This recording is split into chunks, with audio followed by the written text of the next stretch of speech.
tem a ver Páscoa com tabernáculos? Páscoa é uma festa bíblica, assim como tabernáculos. Antes de nós começarmos a comemorar efetivamente, existe uma pergunta que deve ser feita. Será que um cristão como você pode celebrar as festas bíblicas? Alguém, por favor, me traga água. Algum cristão pode celebrar as festas bíblicas? Uma pergunta que você pode se fazer. Será que alguém já fez essa pergunta a você? Por que sua igreja é diferente? Por que na minha igreja a gente não faz isso e na sua igreja o pessoal faz isso? Está errado na sua igreja, será que está errado? Vamos ver o que a palavra de Deus fala sobre isso. O que importa não é o que eu acho, não é o que você acha, o que a palavra de Deus acha. Êxodo 12 fala que os israelitas estavam comemorando a festa da Páscoa. Por que eles comemoravam Páscoa? Porque Deus os livrou com mão forte da escravidão do Egito. Ótimo. E se você notar, esta festa da Páscoa tinha uma função acadêmica. O povo fazia festa e os filhos perguntavam: que festa é essa? E aí Deus ensinava que o povo deveria dizer o quê? Este é o sacrifício da Páscoa ao Senhor, porque Ele pulou as casas dos filhos de Israel no Egito, quando feriu aos egípcios e livrou as nossas casas. Pessa significa passagem, porque Deus, quando mandou o anjo da morte, este anjo passou por cima das casas dos hebreus sem entrar. Por sinal, o que é que impedia do anjo da morte entrar? O sangue do cordeiro, aonde? Nos umbrais, parte superior e lateral das portas. Ou seja, aquele sangue que impedia que o anjo da morte entrasse. O povo hebreu então foi liberto, mas foi liberto do Egito para quê? Você tem que se perguntar, o povo foi liberto para quê? O povo foi liberto para ser povo de Deus. Eles ganharam uma identidade. Êxodo 19, versículo 6. E vós me sereis um reino sacerdotal e um povo santo. Estas são as palavras que falarás aos filhos de Israel. Deus tirou eles do Egito para fazer deles um povo. E não um povo comum, mas um povo de sacerdotes. E eu pergunto, o que é que você é? Você é cristão ou não é? Você é? Amém. Quem é, sabe o que? Você é? Amém. Bom, agora eu pergunto, a sua fé veio de onde? Sua fé surgiu onde? Se você tem dúvida, você abre a sua Bíblia em Isaías 2, versículos 2 e 3. A sua fé veio de Jerusalém, diga Jerusalém. O Messias Yeshua nasceu em Belém e morreu do lado de fora da cidade de Jerusalém. Jerusalém é o centro de nossa fé.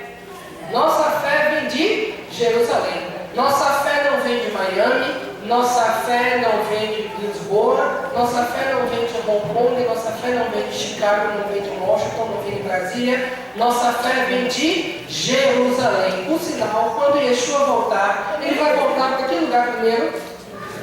Jerusalém. Ele vai descer para Jerusalém. Ele vai descer sobre que monte? O Monte das Oliveiras, que vai se rachar em dois. E dali ele vai para o templo trazer a restauração.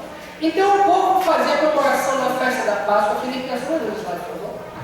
Fazia a comemoração da festa da Páscoa. Vamos ver o que acontecia quando o povo foi enxertado na oliveira de Israel. Romanos 11, versículo 14. Se as primícias são santas, a massa o é. Se a raiz é santa, os ramos são. Romanos 11, versículo 14. Se alguns dos ramos foram quebrados e tu, sendo zambujeiro, foste enxertado em lugar deles e feito participante da raiz e da seiva da oliveira, não te glories contra os ramos. E se contra eles te gloriares, não é tu que sustentas a raiz, mas a raiz a ti. Dirás, pois, os ramos foram quebrados para que eu fosse enxertado.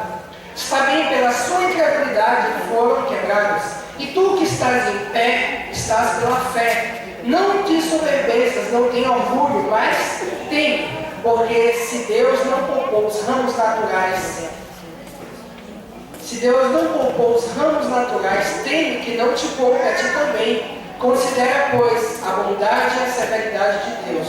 Para com os que caíram, severidade, mas para contigo, bondade, se permaneceres na sua benignidade. De outra maneira, serás também cortado.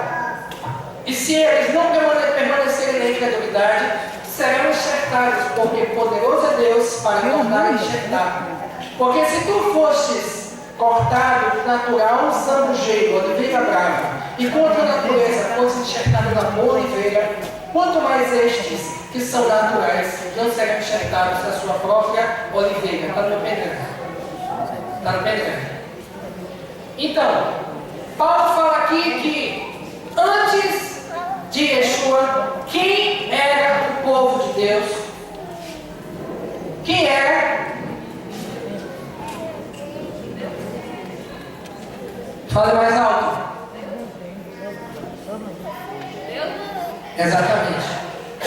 Antes de Yeshua, somente os judeus eram chamados de povo de Deus. E depois de Yeshua, quem é povo de Deus? Quem? Todo aquele que quiser fazer a vontade de Deus. Se incluir você, amém. Inclui você? Amém. Pois é, todo aquele que quiser fazer a vontade de Deus, agora é chamado de povo de Deus. Isso exclui Israel? Exclui Israel? Não. Incluiu você. A nova aliança que Deus fez com o seu povo não foi uma aliança que destruiu a primeira. Foi uma aliança que ampliou os termos da primeira.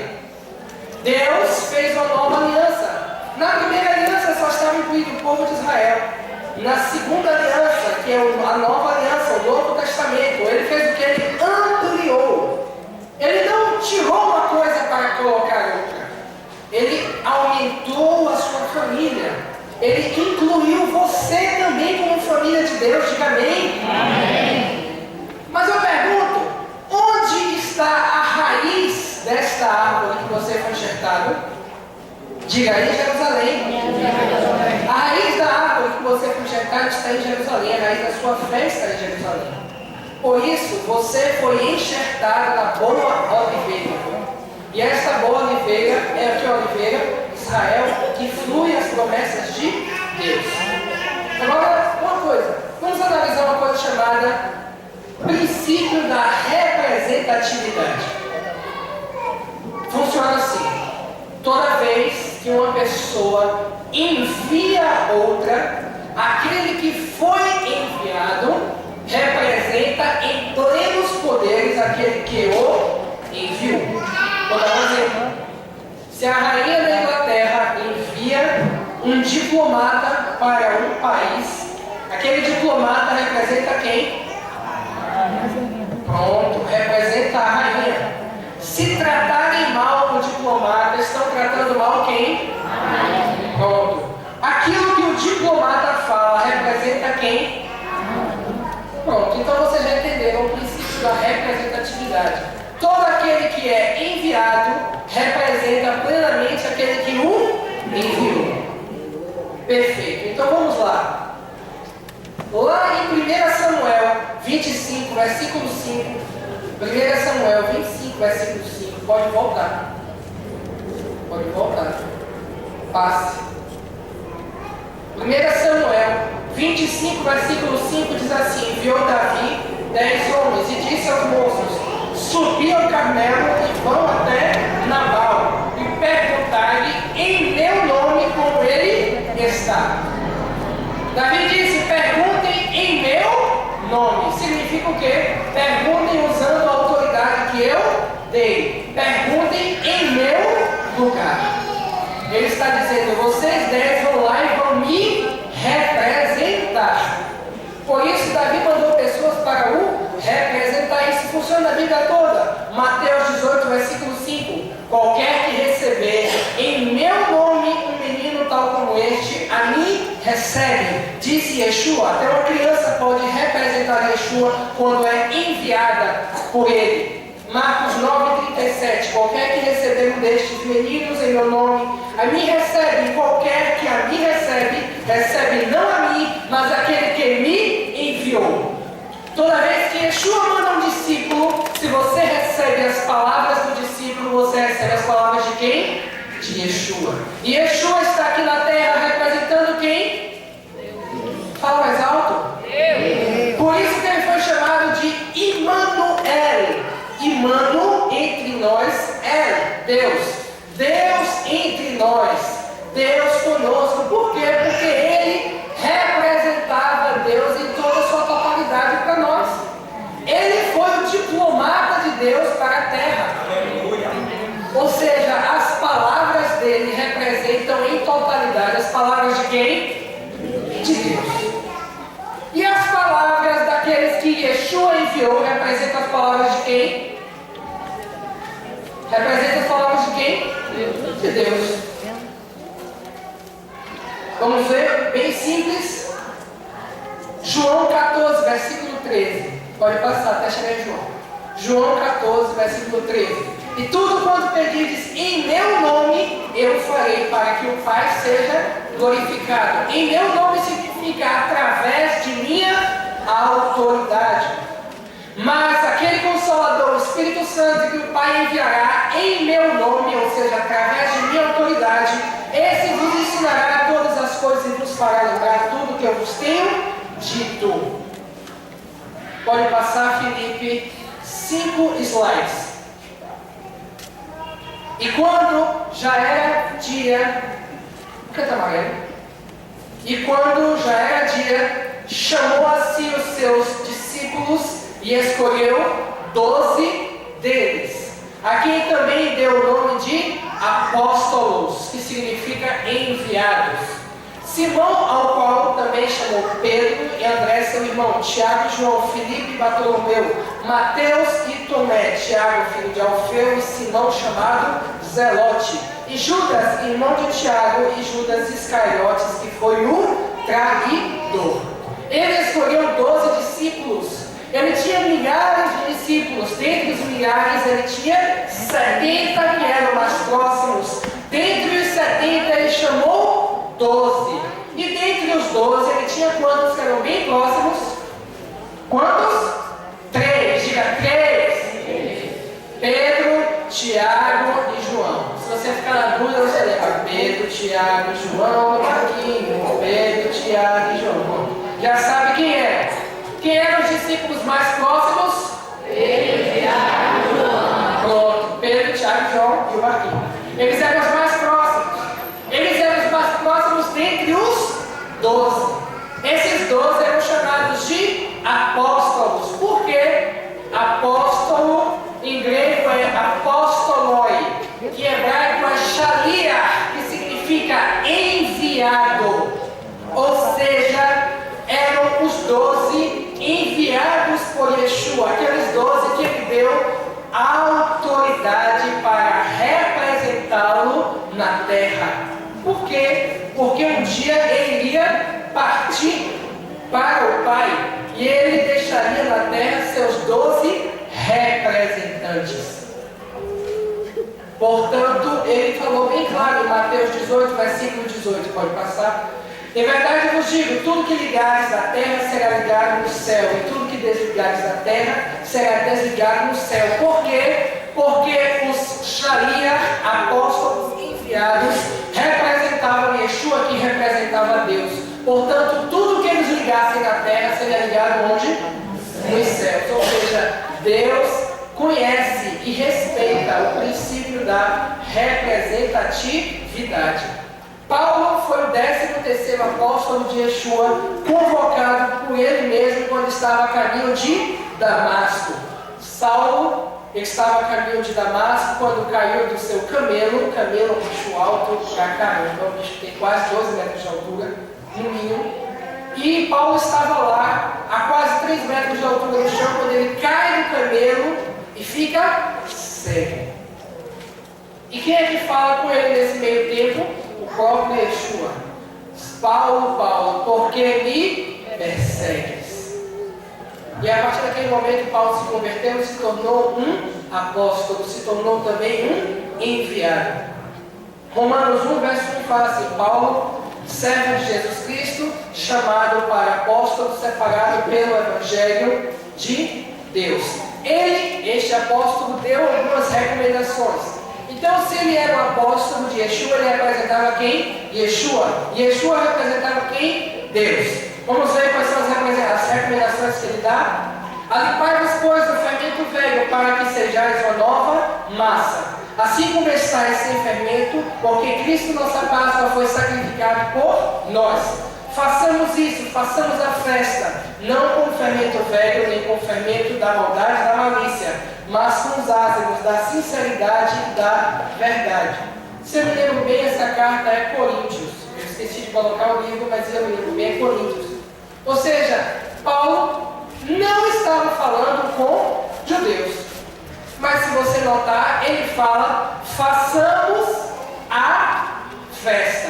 Que festa ele está se referindo aí? Que festa é? Páscoa. Ele estava se referindo à Páscoa.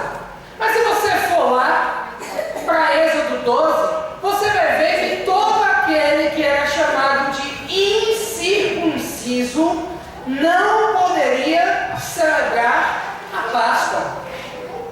Você sabe o que é que Paulo faz acerca disso? Pode ir lá, Filipe, para Colossenses 2, versículo 11. Colossenses 2, versículo 11. No qual também fostes circuncidados com a circuncisão não feitas por mãos, no despojo da carne dos pecados, mas na circuncisão de Cristo. Portanto, ninguém vos julgue pelo comer, pelo beber, por causa dos dias de festa, da lua nova, dos sábados, que são sombras das coisas futuras, mas o corpo é de Cristo. Ou seja, eles eram gentios. Os colossenses, os gregos da cidade de Colosso, não eram judeus, mas Paulo estava dizendo: vocês têm o direito de celebrar as festas bíblicas, porque vocês já foram aproximados de Deus a partir da circuncisão de Cristo. Ou seja, todo aquele que é um legítimo cristão tem o direito de celebrar as festas bíblicas sem ser censurado por ninguém, porque o próprio Deus deu esse direito. E ele fala bem claro, ó, Paulo fala, porque são sombras de coisas futuras. Você vai ver que coisas futuras são essas. Filipe, passa 4 slides.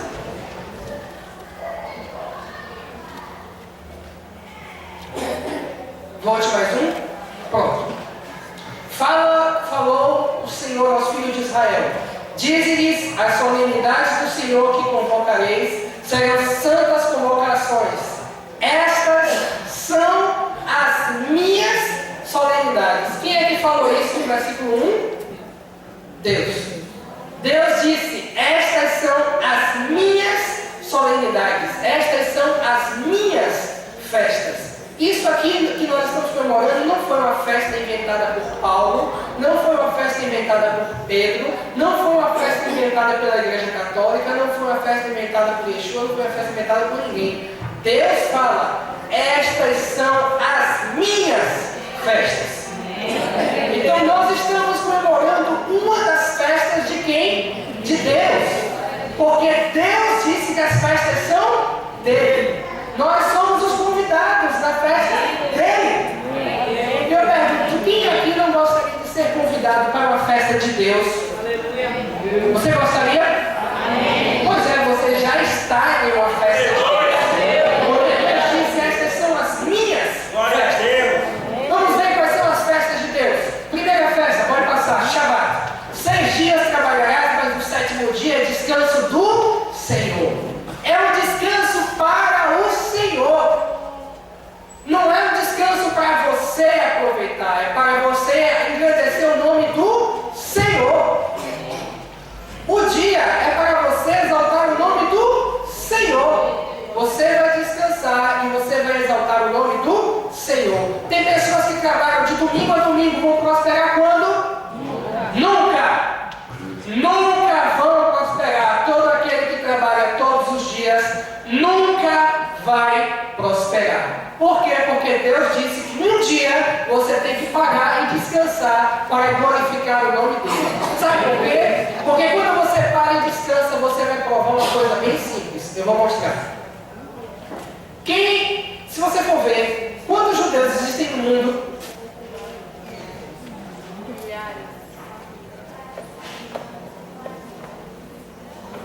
13 milhões. A população de São Paulo e a quantidade de judeus no mundo é a mesma coisa. Ou seja, não é muita coisa. É uma pouca quantidade de pessoas. Mas se você for ver, quem nunca ouviu essa história de que judeu é rico? Você já ouviu isso? Por que será? Porque eles ficam ricos mesmo. E eu vou contar por quê. Se prepara, anota. Sabe por que eles ficam ricos? Por um motivo bem simples. Você já ouviu falar de prêmio Nobel? Já ouviu falar de prêmio Nobel? Pronto. É fácil ganhar um prêmio Nobel, né? Todo mundo ganha, todos ganham. É fácil? Não. Você tem que fazer uma coisa realmente importante e tem que ter muitos contatos para você ter um prêmio Nobel. Se você notar,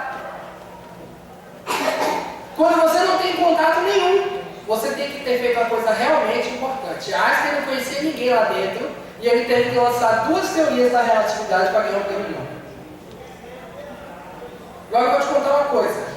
Einstein era judeu. Karl Marx era judeu. Freud era judeu. Jesus era judeu. Spinoza era judeu. Aquele carinha que lançou o sistema cartesiano, ele também era judeu. 25% dos prêmios nobres do mundo pertencem aos judeus. Por quê? Porque eles tiram um dia para descansar. Quando você fica lá no trabalho, sua mente pode pensar em outra coisa? Não, porque você está com a mente toda no trabalho. Mas quando eles estão lá no meio do descanso, é quando Deus dá as ideias. As ideias que vão mudar o mundo aconteceram em época de descanso. Lá estava Newton embaixo de uma macieira, um pé de maçã, quando de repente cai uma maçã sobre ele e ele tem a ideia sobre a gravidade. Ele entende o que é gravidade quando a maçã cai em cima dele. Ele estava trabalhando quando isso aconteceu? Não, ele estava em casa. Ele estava debaixo de uma macieira, aproveitando o dia dele, quando ele teve essa ideia. Ou seja, Deus vai te abençoar, não é pela força do seu braço, mas Deus vai te abençoar quando você disser: eu confio em Deus. Amém. Quando você disser: quem me abençoa não é o meu trabalho, quem me abençoa é Deus. Diga assim: meu sustento vem de Deus. Minhas ideias vêm de Deus. Porque Deus é o meu pastor e nada me faltará.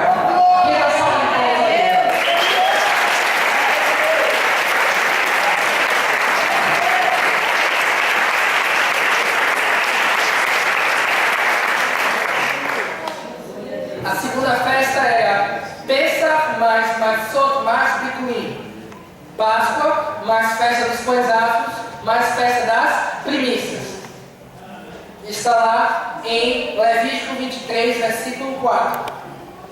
Essa é a solenidade do Senhor. No 14º dia do primeiro mês do calendário religioso, você pegava um cordeiro, matava e aspergia o sangue, relembrando o sangue que foi derramado para poder salvar os hebreus na época da Páscoa.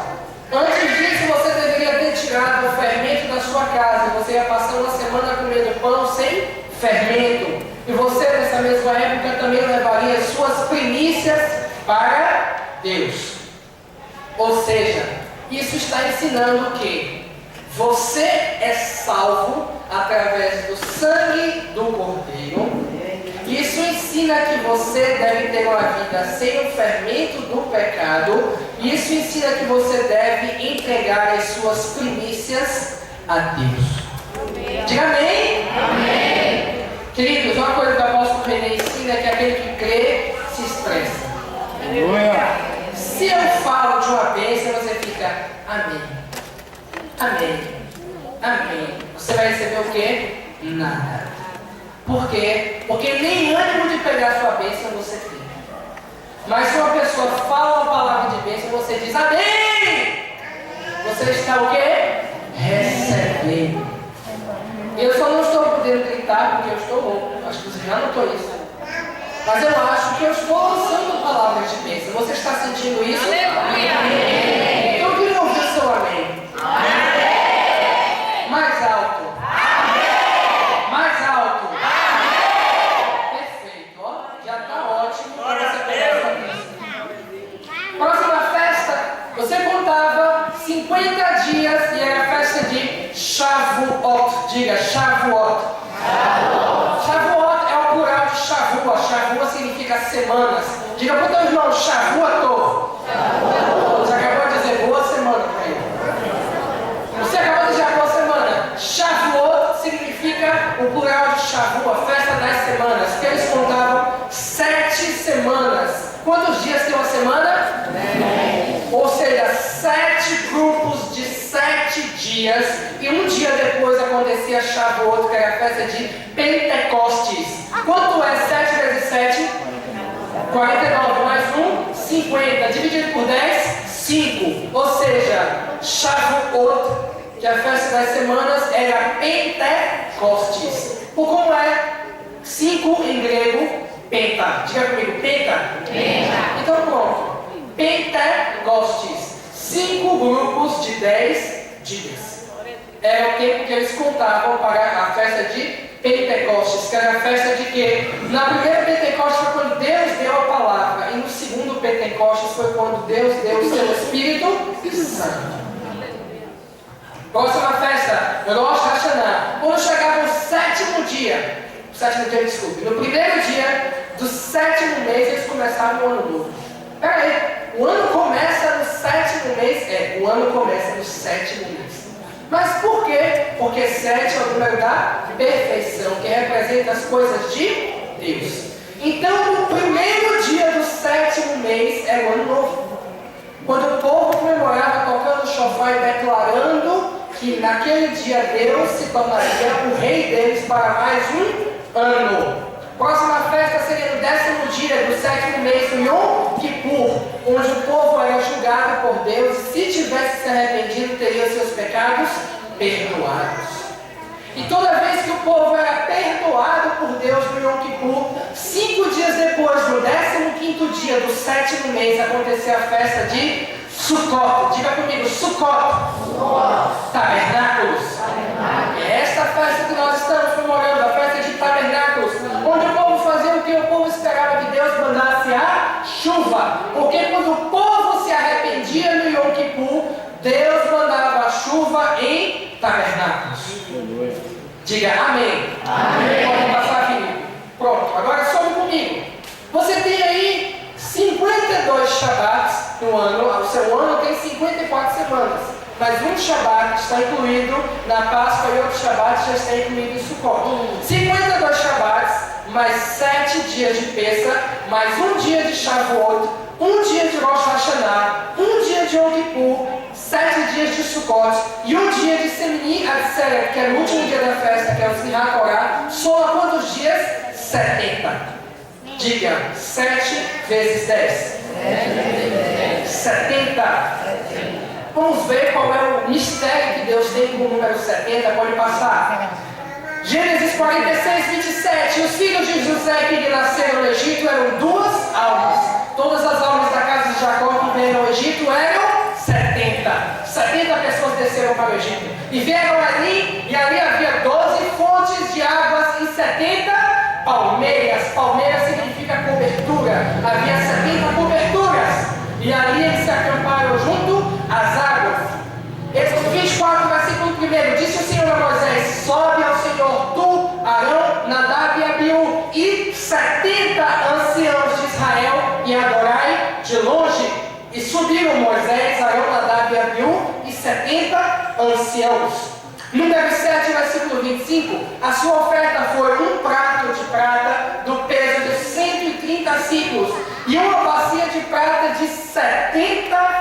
ciclos. Segundo ciclo do santuário. Passe 2 slides. E disse o Senhor a Moisés: ajunta-me 70 homens dos anciões de Israel, que sabem serem anciões do povo e seus oficiais, e trarás perante a tenda da congregação, e ali estarás comigo. Aqueles anciãos estavam ali para quê? Porque Deus ia tirar um pouco do espírito que havia sobre Moisés e ia colocar sobre os 70 anciãos. Daniel 9, versículo 2. Quantas semanas são as semanas de Daniel? 70. Quantos anos foram os anos de cativeiro? 70. Diga comigo, 70. Lucas 10, 17. Yeshua tinha milhares de discípulos, mas destes milhares, vamos ver quantos ele escolheu. E voltaram os 70 com alegria, dizendo: Senhor, pelo teu nome até os demônios nos sujeitam. Sabe por quê? Porque esse mistério com o número 70, porque é bem simples. Deus, quando falou a palavra dele lá no Monte Sinai, ele falou através de um trovão quando o Sinai pegava fogo, e ele falou em 70 línguas para as 70 nações da terra. Existiam 70 nações naquela época. Hoje você tem mais de 200 países, mas nações são coisas diferentes. Nações são povos. Diga, cada nação é um povo. Ou seja, Deus, quando falou lá na festa de Shavuot a todo o povo, ele também falou das 70 línguas, das 70 nações, porque Deus tinha um plano para, além de Israel, Deus tinha um plano para juntar e congregar com ele toda a terra. Porque do Senhor é a terra e a sua plenitude, o mundo e os que nele habitam. Ou seja, no mundo habitava povos além de Israel, e Deus estava dizendo que todos os povos da terra, todas as línguas e todas as nações são minhas, diz o Senhor. Não sei se você entendeu. Deus naquela época já disse que você era dele. Quer ver uma coisa? Isaías 55, versículo 3. E não fale o filho do estrangeiro, que se houver unido ao Senhor, certamente o Senhor nos separará do seu povo. Isaías está dizendo: o estrangeiro não deve dizer que Deus vai separar do povo. Por quê? Versículo 7. Também os levarei ao meu santo monte, diz o Senhor, e os alegrarei na minha casa de oração, e os seus holocaustos e os seus sacrifícios serão aceitos no meu altar, porque a minha casa será chamada casa de oração para todos os povos.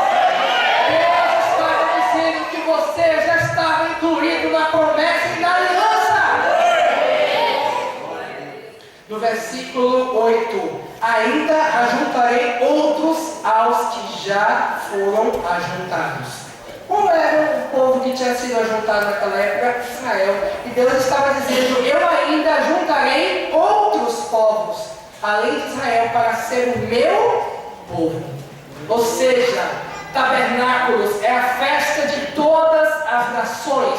Por quê? Porque todas as nações estarão juntas adorando a Deus em tabernáculos. Passe 2 slides. Pois é, este é o calendário das festas bíblicas, junto com o calendário normal gregoriano. Você pode ver que nós estamos ali no mês de Tishrei, que é o 7º mês, e nós temos ali algumas festas que são Rosh Hashanah, Yom Kippur, Sukkot e Shemini Atzeret. Pode passar? Se você ver, nós temos 2 tipos de festas: as festas bíblicas de primavera e as festas bíblicas de outono. As festas bíblicas de primavera eram Páscoa, estou na primavera aqui, eram a Páscoa, Pães Asmos, Primícias e Pentecostes. Estas festas falavam de coisas que já haviam ocorrido, na época que Paulo falou. Porque Páscoa fala do Cordeiro sendo sacrificado pelo povo, e fala de Yeshua sendo sacrificado na cruz por nós. Pães Asmos fala de estar longe do fermento pecado. Primícias fala do povo entregando as primícias a Deus. E Paulo fala que Yeshua é a primícia da ressurreição. Em Pentecostes, Deus entregou a sua palavra e o povo que estava no cenáculo recebeu o Espírito Santo de Deus. E eles fizeram o que quando receberam o Espírito Santo de Deus? Falaram em 70 línguas. Eles falaram em 70 línguas para que qualquer povo que estivesse ali pudesse entender. Ou seja, se você estivesse lá naquele dia, no cenáculo, você ia entender a palavra de Deus sendo falada em português para você. Sabe por quê? Porque Deus tem um plano para todas as nações. E Paulo fala, não deixe que vos condenem por isso, porque isso são sombras de coisas futuras. Sabe por quê? Porque no sétimo mês, diga sétimo mês, que é o mês da plenitude de Deus, o que acontece? Acontecem 3 festas: Rosh Hashanah, Yom Kippur e Sukkot. Rosh Hashanah é quando o povo tocava o shofar. Se você for ver lá em 1 Tessalonicenses 4, versículo 16, se eu me lembro bem, fala que no último dia o arcanjo tocará o shofar, e aqueles que estiverem mortos ressuscitarão, e nós teremos o nosso corpo transformado. Ou seja, isso já aconteceu ou vai acontecer? Já aconteceu ou vai acontecer? Você já foi transformado, meu irmão?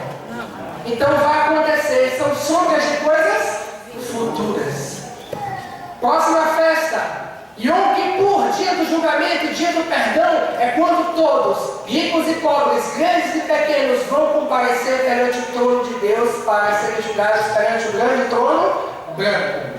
E a última festa, a festa de tabernáculos. Depois do julgamento, todos aqueles que estiverem junto com Deus e forem aprovados, eles estarão junto com Deus. E eles tabernacularão com Yeshua durante o seu reino. Diga aleluia. Sabe por que é importante essa festa tabernáculos? Faz 3 slides. Festa tabernáculos por quê? Porque o povo construía uma sucá. Diga sucá. Sucá significa cabana. Se você for para debaixo de uma sucá, você vai ver que a sucá permitia que o povo visse o céu. A sucá era exatamente assim e o povo podia ver o céu. Quer dizer que se chovesse, fazia o quê? Molhava. Você diz, poxa, Deus mandou que eles fossem morar na sucá, sabe por quê?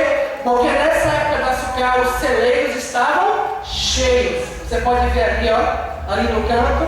Os celeiros estavam cheios. Ou seja, o bolso deles estava como? O bolso estava como? Agora pense aí, todo mundo rico, aí Deus diz assim, agora vão morar na sucá. Mas e o meu dinheiro? Não importa, vá morar na sucá. Note que rico, pobre, grandes e pequenos, as sucás são todas o quê? Iguais. Sabe por quê? Porque para Deus não existe diferença. O que importa é quem você é nele. E o que acontece? Deus dizia, não importa quanto você tem, está com o bolso cheio de dinheiro, vá morar na sucá. Se chover, você vai se molhar. Se tiver sol, você vai tomar sol. Sabe por quê? Porque quem sustenta você não é o teu dinheiro. Diz o Senhor, quem sustenta você sou eu. O teu sustento não vem da força do teu braço. O teu sustento vem de Deus. Por isso que Deus mandava habitar na sucá, para que o povo entendesse isso. Não é o teu trabalho que vai te dar tudo, mas é a vontade de Deus sobre você que vai te dar as coisas. E o povo habitava em cabanas por esses 7 dias. E nesses 7 dias os celeiros estavam cheios, o povo habitava em cabanas e a Torá era lida para todo o povo. A Torá foi a palavra de Deus que foi dada lá no Monte Sinai, em Êxodo 20, do versículo 1 ao versículo 18. E você vai ver que a palavra de Deus é bem clara em João 1, versículo 1. Diz o quê?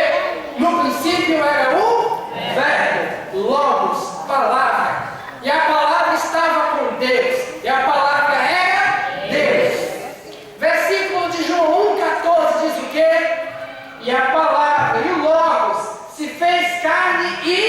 tabernaculou entre nós. Ou seja, essa sucá é forte? Não. É forte? Não. Não. Se você mexer na balança, a sucá não é forte. O seu corpo físico é forte? Não. Não. Ou seja, o verbo de Deus, a palavra de Deus, ela se fez carne e tabernaculou em um corpo físico fraco como o nosso. Como um vaso de barro desse somos nós. O que é que quebra o vaso de barro? Tudo. E o que é que quebra o ser humano? Tudo. E o verbo de Deus, que não precisava fazer isso, ele se fez carne. Ele se fez como um desses vasos de barro aqui, para poder estar entre nós. Mas sabe para que ele fez isso? João 1, versículo 12. Quem souber, recita comigo. E depois eu tenho certeza que você vai me render palmas ao Senhor. Você sabe por que a palavra de Deus se fez carne entre nós durante a festa de tabernáculo? Sabe por quê? Bem simples. João 1, versículo 12 diz assim: mas a todos quanto creram e o receberam, deu-lhes o poder de serem feitos filhos de Deus. Ou seja, o Filho de Deus se fez filho do homem para que os filhos dos homens pudessem ser feitos filhos de Deus.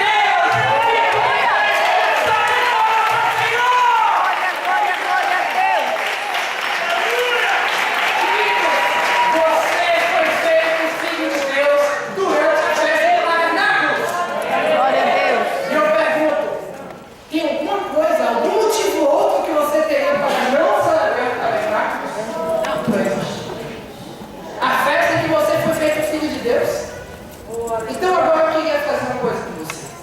Você vai fechar os seus olhos e vai começar a orar. Você vai começar a orar porque este local arrumado não serve para nada se o Espírito de Deus não estiver em sua vida, enchendo você.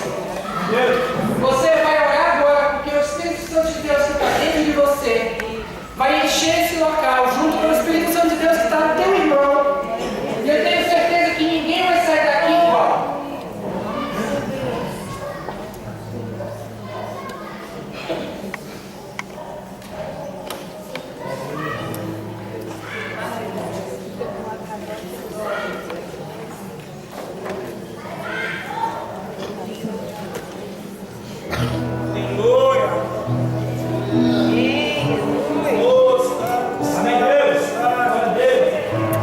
Glória, glória, glória a Deus.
templo, Senhor. Pai, que possamos colocar piso, colocar janelas, fazer salas lá embaixo.